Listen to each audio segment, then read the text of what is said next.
Bismillah, alhamdulillah kita ketemu lagi bareng gua Romi. Nih, Redmi Pad 2, tablet entry level harusnya harganya terjangkau dari Xiaomi yang akhirnya nongol dulu. Redmi Pad 1 kalau nggak salah rilis tahun 2022. Sekarang 2025, artinya 2 sampai 3 tahun baru nongol lagi. Jarang-jarang ya. Biasanya kalau handphone kan baru 6 bulan udah resmi dirilis yang versi terbaru.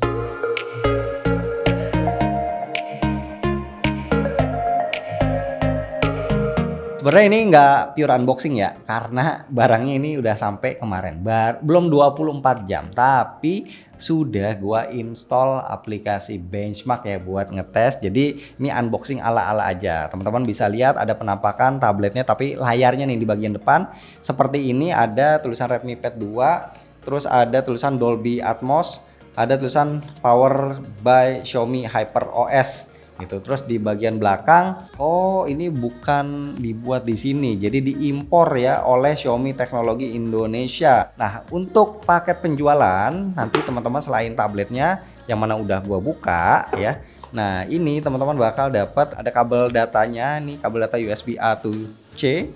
Terus chargernya ini compact ya, kecil ini chargernya, harusnya dayanya di 15 watt, tapi untuk tabletnya dia bisa up to 18 watt. Terus ini kata sambutan dari Xiaomi seperti biasa, ini quick guide, terus ada ini pin ejector. Terus kayaknya nggak ada lagi sih. Ini box yang di sampingnya kotak-kotaknya ini kosong. Ya, that's all. Jadi itu aja isi paket penjualannya. Nih, untuk penampakan tabletnya cakep ya. Sekarang tablet yang entry level aja udah cakep-cakep lah, harganya murah, penampilannya kece, tapi kita nggak dapat casing, nggak dapat anti gores, jadi teman-teman harus siapkan dana untuk beli sendiri. Oke, untuk tabletnya ini bahannya dari metal, polosan aja seperti ini, cuma ada tulisan Redmi, dan modul kameranya kelihatannya modern ya seperti ini. Jadi kalau yang dulu kan kotak, sekarang dia lebih mengoval. Untuk bobotnya ini ada di 510 gram ya,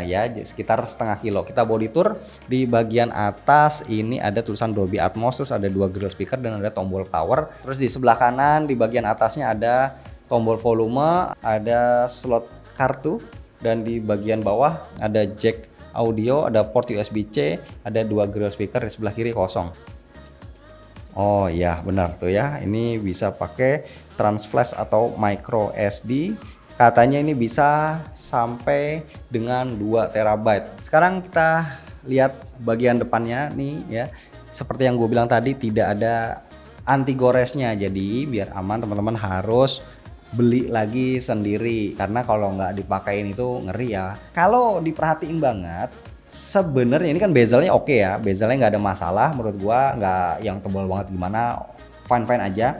Cuma kalau kita lihat langsung dan dari dekat gitu ya, ini layarnya tampilannya itu kayak ada di bawah gitu, maksudnya nggak langsung nempel ke kaca terluarnya. Untuk versi OS-nya kita lihat dulu ya, dia pakai Xiaomi HyperOS versi 2 dengan Android versinya di Android 15, security patch-nya ada di bulan April. Nah, yang menarik ini kan tabletnya nggak punya SIM card, tapi dia punya fitur interconnectivity. Nah, kalau teman-teman punya device Xiaomi yang lain, ekosistem Xiaomi kayak jam tangan atau handphone, di sini kita bisa aktifin. Nah, nanti kalau ada notif atau contohnya kayak panggilan telepon masuk lah, itu bisa nyambung ya, dipakai Xiaomi Smart Hub ke tablet ini. Nah, untuk layarnya dimensinya 11 inci, resolusinya 2,5K, dia pakai panelnya IPS, refresh rate-nya ada di 90 Hz. Security-nya sayangnya nggak ada fingerprint, jadi opsinya kalau nggak pattern atau password bisa pakai face unlock ya. Cuman kalau face unlock juga ini nggak, ya 2D aja biasa, nggak aman banget. Jadi lebih baik kita pakai screen lock yang biasa, pakai pattern ataupun pakai password.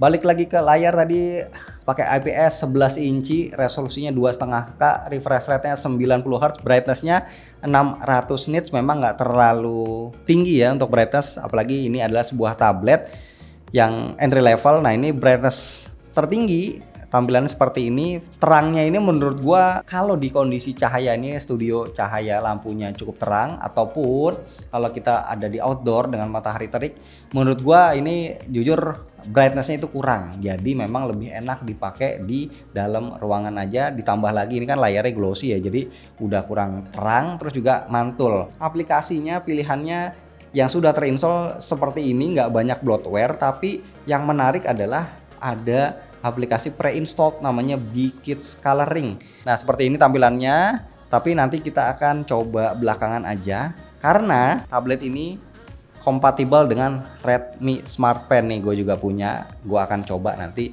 belakangan ya. Sekarang kita lanjut lagi untuk ngomongin speknya. Jadi Redmi Pad 2 ini pakai Helio G100 Ultra. Kalau yang duluan G99 ini nggak naik terlalu jauh ya. Jadi pakai G100 Ultra. Kapasitasnya teman-teman udah lihat ya, 4128.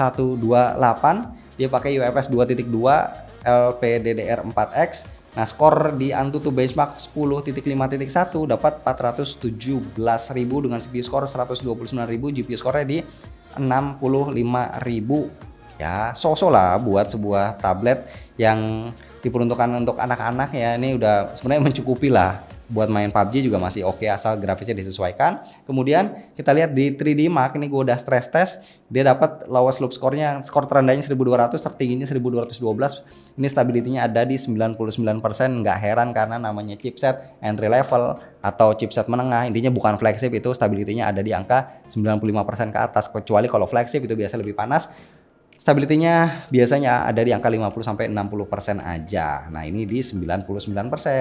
Nah kita coba untuk nyetel musik ya di YouTube karena ini pakai quad speaker dengan tuningan tadi ada Dolby-nya ya. Yuk kita coba.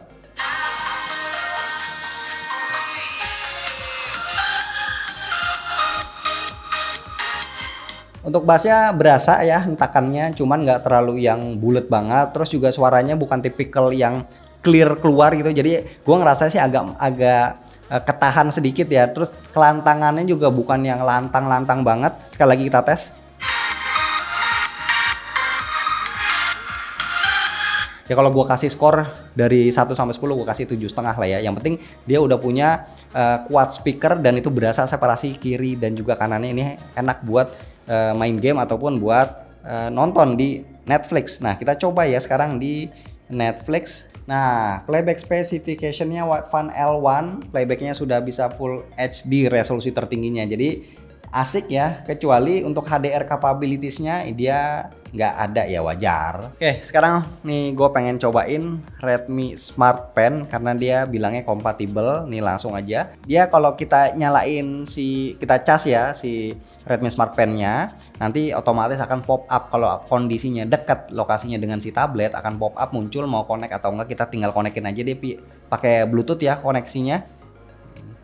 Oh oke. Responsivitasnya bagus tuh, sesuai dengan yang gue perkirakan ya. Cuman karena ini layarnya ini kan kaca ya, kalau mau lebih enak kita bisa pakai anti gores yang paper-like modelnya, yang seperti menulis di atas buku kertas gitu.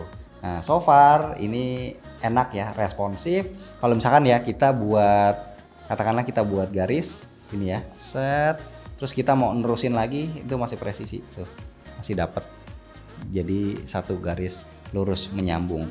Kemudian kita coba tadi aplikasi untuk BKids Coloring. Nah ini aplikasinya menurut gua bagus banget ya buat ngelatih motorik anak, kemudian buat ngelatih skill mewarnainya gitu. Jadi tablet itu nggak cuman buat nonton, nggak cuman buat multimedia yang biasa aja, entertainment yang biasa, tapi juga bisa buat belajar seperti ini. Oke itu buat stylusnya tadi ya, aman, enak, nggak ada kendala. Dan terakhir untuk kameranya. Nah kamera di belakang dia punya 8 megapiksel. Jadi kameranya ini ya namanya tablet, nggak untuk kebutuhan yang macem-macem ya, paling dipakai kalau lagi urgent banget ya baru dipakai foto iseng-iseng doang. Dan juga untuk kamera depan biasanya akan kita pakai kalau lagi meeting Zoom ya, untuk video call. Resolusinya di 5 megapiksel. Tampilannya seperti ini tuh, basic aja ya, nggak Ya menunya juga standar banget, cuma ada foto, video, sama dokumen. Beda banget, nggak kayak yang ada di handphone ya. Untuk kamera depannya seperti ini. Menurut gua apa yang ditampilkan dari kamera depannya ini masih memenuhi ekspektasi, dalam artian 5 megapikselnya nggak hancur-hancur banget. Oke, so itu selesai sudah ya untuk unboxing singkat dan juga first impression Redmi Pad 2. Ini tablet terbaru entry level dari Xiaomi yang bakal resmi launching 4 Juli di Indonesia. Tablet ini datang 11 inci, full metal, terus juga punya quad speaker, pakai Helio G100 Ultra, terus support Redmi Smart Pen, baterainya juga gede 9000 mAh, dan harganya harusnya nggak mahal. Gue belum tahu sih, cuma perkiraan gue mungkin antara 2 sampai 4 juta lah, harusnya jangan di atas 4 juta kalau mau banyak yang lirik. So teman-teman nanti kalau pengen beli, gua update linknya di deskripsi. Terima kasih.